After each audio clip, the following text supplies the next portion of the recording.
et bienvenue sur Médien TV. Ils sont déjà plusieurs centaines de milliers à avoir regagné la mère patrie à l'occasion des vacances estivales à travers l'opération Marhaba.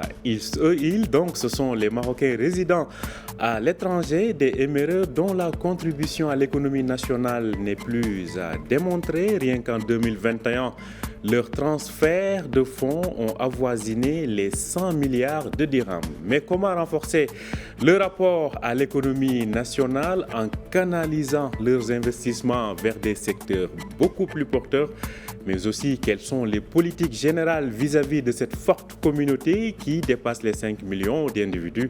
On en parle avec notre invité, il s'agit de Mohamed Ezzouak, il est le directeur général ou le directeur de publication du site yabiladi.com spécialisé donc sur l'actualité des MRE. Bienvenue à vous Mohamed Ezzouak et merci d'avoir accepté notre invitation.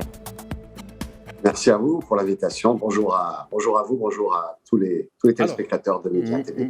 Merci. Je le disais à l'instant, ce sont des chiffres donnés par le gouvernement, environ 100 milliards de dirhams d'envoi des MRE, en tout cas en 2021. Alors, c'est un montant conséquent qui en dit long quand même sur la contribution économique des MRE. Oui, c'est une contribution financière qui est essentielle pour le Maroc. En fait, depuis déjà de nombreuses années, les transferts de devises ont représenté l'une des premières sources de devises pour le royaume. Vous savez qu'un pays comme le Maroc a besoin de devises pour pouvoir acheter des biens intermédiaires, des biens de consommation courante. Encore actuellement, on parle du prix du blé sur les marchés mondiaux. Bien, pour acheter du blé, évidemment, il faut payer en dollars très souvent. Et donc, obtenir des devises de la part des transferts des MRE ou bien des exportations de marchandises ou bien les afflux touristiques, c'est essentiel pour le Maroc. Et le Maroc, donc, a toujours pu compter sur la contribution financière de la communauté marocaine à l'étranger. Alors, très souvent, on parlait de 6 milliards d'euros à un peu plus de 60 milliards de dirhams, ce qui représentait déjà un montant conséquent. C'était l'une des premières ressources en devises.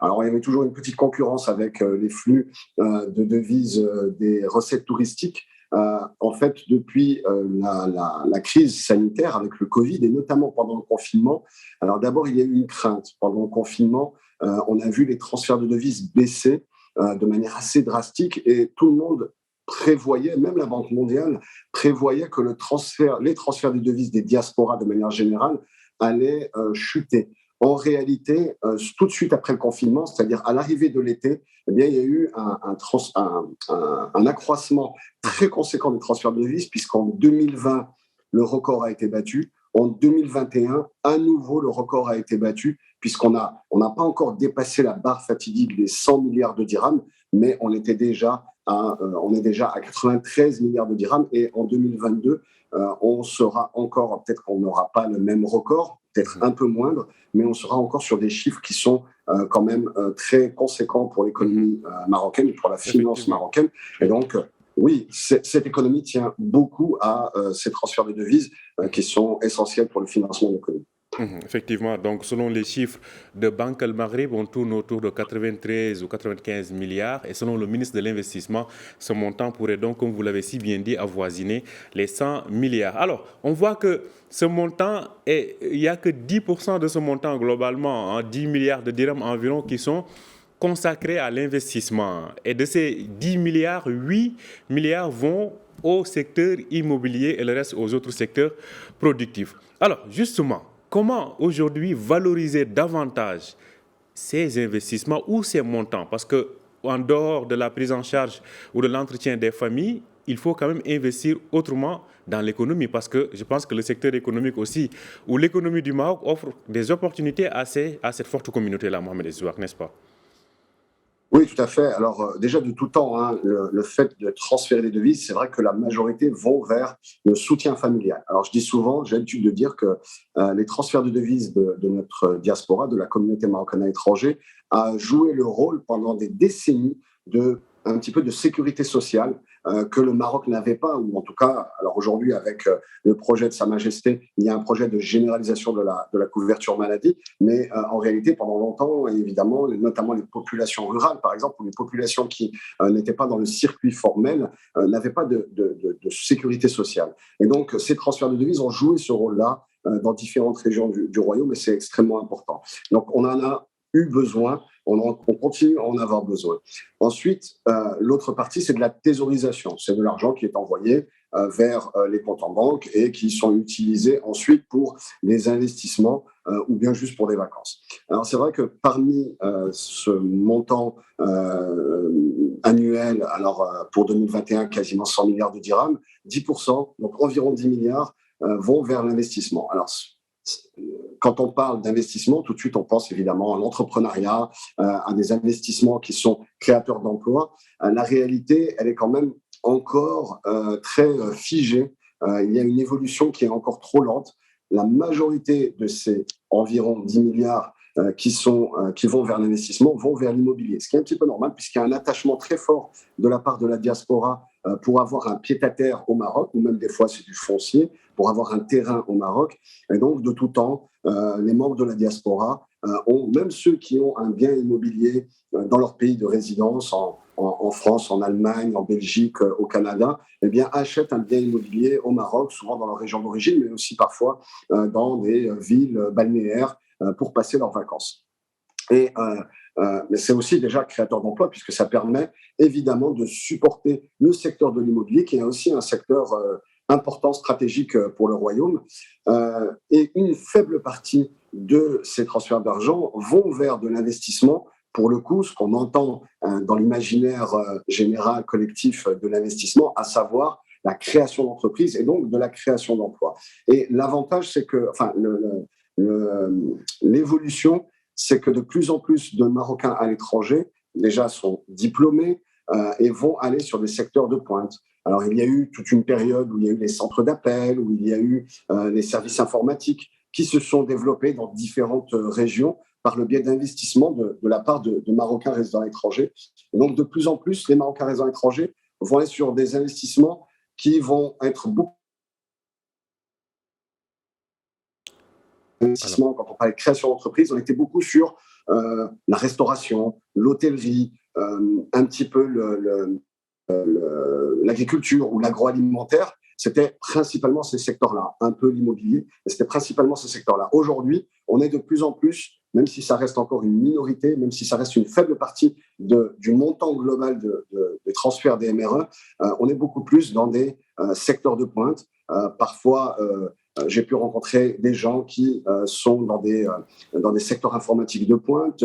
Certains s'intéressent à des domaines comme l'aéronautique. Et donc, aujourd'hui, avec les compétences marocaines à l'étranger, il y a de plus en plus d'intérêt pour le Maroc comme étant une plateforme, soit d'exportation, soit même en tant que marché cible pour ces entrepreneurs. Alors, il y a un exemple qui est assez connu, c'est Monsieur Yazami, Rachid Yazami, qui travaille sur un projet, qui étudie un projet dans le domaine qui lui est cher, c'est un grand chercheur, je crois qu'actuellement il est à Singapour, dans le domaine de l'innovation, dans le domaine des batteries.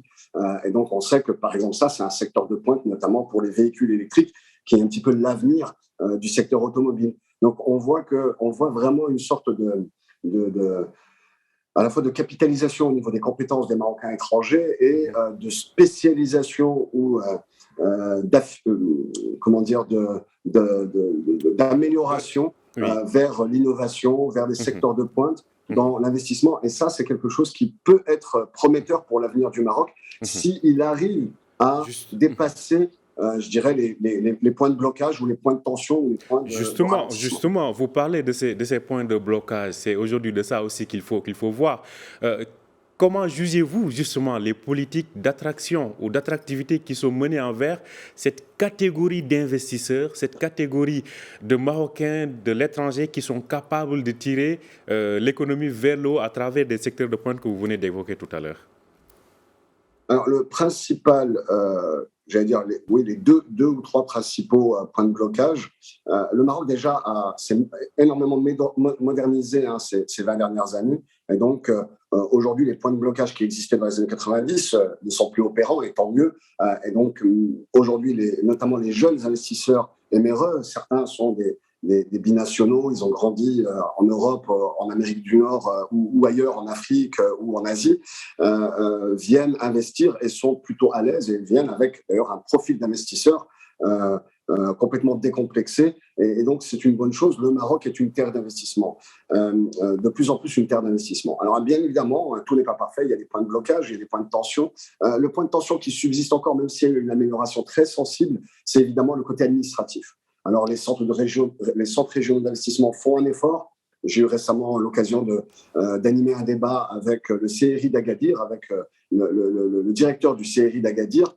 Et donc, il y a vraiment une volonté de mettre en avant les atouts de la région Souss-Massa, par exemple, et de faciliter l'investissement dans les différents secteurs d'attrait de cette région. Donc, on voit qu'il y a vraiment l'État marocain essaie de mettre en place les canaux pour améliorer l'investissement. Il y a un autre élément, c'est le financement. C'est comment accompagner ces investissements en termes de financement. Là, le Maroc a tenté depuis très longtemps, depuis les années 80 déjà, d'accompagner en termes de financement ces investisseurs. Si vous vous souvenez, il y a Banque Lehamel, qui était là pour accompagner justement les investisseurs marocains étrangers, qui n'a pas forcément été une très belle expérience, puisqu'il y a eu pas mal de ratés. Par la suite, il y a eu un projet très spécifique qui était en fait un fonds, le fonds MDM Invest, Marocain du Monde Invest, pour investissement, qui a été mis en place par le ministère de la communauté marocaine à l'étranger et qui lui aussi n'a pas été d'un grand succès. Alors très probablement par rapport aux garanties demandées et par rapport peut-être à la lourdeur du dispositif administratif pour pouvoir bénéficier du fonds MDM Invest. Et donc, très peu de dossiers ou très peu de projets ont pu être accompagnés par le fonds MDM Invest, de l'aveu même d'ailleurs de certains responsables au sein du ministère, même si le fonds MDM Invest a été remanié il y a quelques années, mais il n'a pas réussi à atteindre ses objectifs. Le troisième élément qui pose problème. Et là, je pense que malheureusement, les pouvoirs publics n'ont pas encore trouvé la solution pour y remédier. C'est l'accompagnement. Aujourd'hui, les Marocains résidant à l'étranger, la plupart du temps, même ceux qui partent étudier, par exemple, à l'âge de 18 ans, ils vont revenir après 10 ans, 15 ans d'expérience, d'études et de travail à l'étranger. Quand ils reviennent, en fait, ils ne connaissent plus vraiment le Maroc qu'ils ont quitté, parce que le Maroc a changé en 10 ou 15 ans. Et donc, quand ils reviennent, ils sont partis en tant que jeunes, en tant qu'étudiants, et ils reviennent en tant qu'investisseurs, en étant adultes. Et là, c'est plus du tout la même psychologie qu'il faut avoir, et il faut, j'allais dire, faire table rase et se dire maintenant je viens en tant qu'investisseur. Et souvent, c'est là où ils se rendent compte qu'en fait, le Maroc a changé, qu'eux-mêmes ils ont changé, ils ont de nouvelles habitudes, ils ont de nouveaux repères. Et là, il faut effectivement un accompagnement. Ça, malheureusement, très souvent, l'accompagnement, alors à part le CRI, comme je disais, mais l'accompagnement fait défaut parce que des fois, il faut un accompagnement vraiment de proximité. Et là, ça peut être un travail qui peut être fait par des associations, par exemple, de Marocains résidents à l'étranger qui pourraient, avec l'aide bien sûr de l'État, qui pourraient accompagner des projets de ce type-là. En tout cas, vous avez tellement de choses à dire sur cette communauté et les réalités de cette communauté que vous maîtrisez tellement. Mais il y a un autre facteur aussi, c'est les effets d'annonce et la réalité. On a vu qu'au niveau, par exemple, du patronat, il y avait une 13e commission qui avait été créée et qui est dédiée aux Marocains du monde. Vous l'avez si bien rappelé, les politiques et les initiatives n'ont pas manqué ces dernières années. Mais est-ce qu'on parvient vraiment à sauter ces obstacles qui sont liés au concret? Comment vraiment passer des effets d'annonce à vraiment sérieusement concrétiser ces initiatives? Est-ce qu'il n'y a pas un décalage, un mindset qui ne correspond pas, peut-être un décalage au niveau des mentalités et des manières de faire? Alors, la 13e région du patronat de la CGEM, c'est évidemment une bonne chose. Alors, c'est une initiative privée, puisque c'est le patronat, les grandes entreprises marocaines qui ont décidé de créer en leur sein une section, une 13e région virtuelle qui est en fait la 13e région qui serait composée d'entrepreneurs marocains étrangers. C'est une très bonne chose. Ça montre qu'il y a une reconnaissance de l'apport de ces investisseurs marocains étrangers. Et donc, on essaye un petit peu de les accompagner, de trouver les moyens de collaborer ensemble. Mais c'est des initiatives qui sont de pair à pair, entre privés. Donc, c'est une bonne chose, mais ça ne peut pas remplacer les institutions. Les institutions sont là pour légiférer déjà, et donc pour mettre en place un cadre légal pour accompagner des mesures de facilitation pour l'investissement des Marocains étrangers.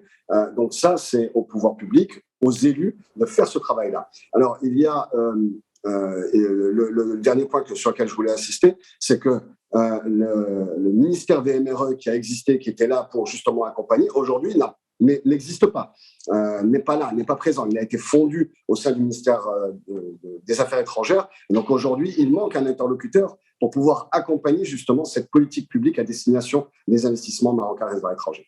Mmh.